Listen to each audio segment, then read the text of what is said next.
नमस्कार दोस्तों, Manu short hand classes में आपका स्वागत है। दोस्तों, आपको यहाँ मिलता है रामधारी गुप्ता भाग 2 का अध्याय 40। दोस्तों, इस डिक्टेशन की आउटलाइन और पीडीएफ के लिए हमारा टेलीग्राम ग्रुप ज्वाइन करें। डिक्टेशन शुरू होगी 3 सेकंड बाद। महोदय, कुछ लोग आज यह कहते देखे गए हैं कि राष्ट्रीय एकता अंग्रेजी के माध्यम से हो सकती है। कई लोगों की धारणा है कि अंग्रेजी निकाल दी जाए तो राष्ट्र टुकड़े टुकड़े हो जाएगा, वैज्ञानिक प्रगति रुक जाएगी आदि। इससे बढ़कर भ्रामक विचार और कुछ भी नहीं हो सकता। मैं अंग्रेजी की उपादेयता को नकार नहीं रहा हूँ, किंतु हर जगह उसका वर्चस्व हो यह स्वीकार्य नहीं हो सकता।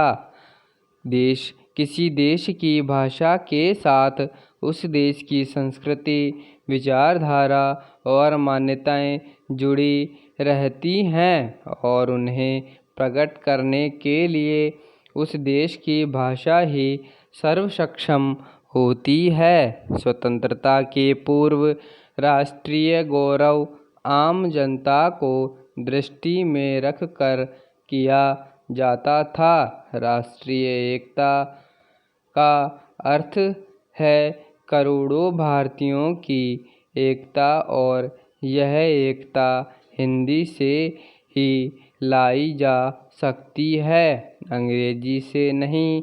अंग्रेजी को बनाए रखने की नीति मानसिक दासता की द्योतक है। यदि हिंदी और भारतीय भाषाओं के विरुद्ध अंग्रेजी षड्यंत्र को विफल नहीं किया गया तो जनतंत्र एक मखौल बनकर रह जाएगा। हिंदी और भारतीय भाषाएं तो सहोदराएं हैं, उनमें आपसी कोई विरोध नहीं।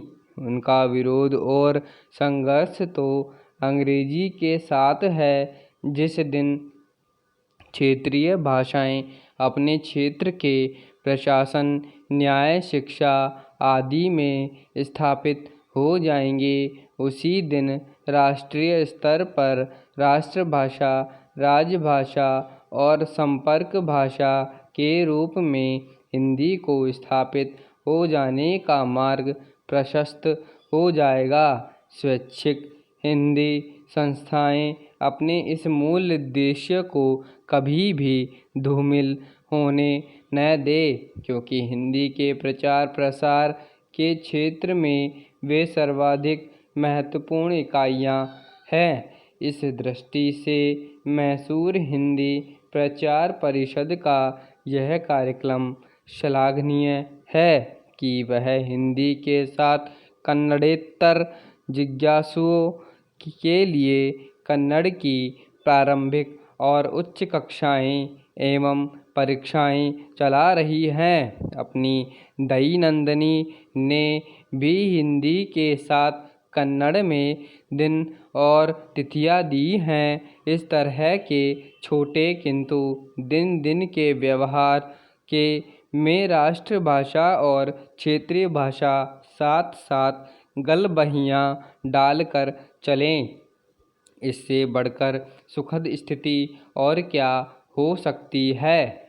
और प्रिय स्नातकों, आज का दिन आपका है और कल का दिन भी आपका ही होगा। विगत महीनों और वर्षों में आपने कठिन परिश्रम कर हिंदी रत्न अथवा हिंदी प्रशिक्षण की परीक्षाएं दी हैं, उत्तीर्ण हुए हैं।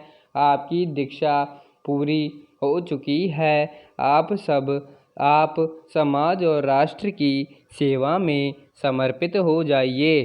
भारतीय भाषा संस्कृति, उनकी रक्षा, उनका संवर्धन आपके हाथों में सौंप दिया है। आप दायित्व का निर्वाह कर सकें, जीवन में सफलता पाएं, यही शुभकामना है। जिन्होंने हिंदी प्रवेश, हिंदी उत्तमा की परीक्षाएं उत्तीर्ण की हैं, वे और आगे बढ़ेंगे, पढ़ेंगे, यही आशा है। इस उद्देश्य की प्राप्ति हेतु स्वैच्छिक हिंदी संस्थाओं की विभिन्न परीक्षाओं को मान्यता प्रदान की गई है। अंत में इस गौरवपूर्ण समारोह में आपने मुझे आमंत्रित किया, उसके लिए पुनः धन्यवाद देता हूँ। समाप्त। धन्यवाद।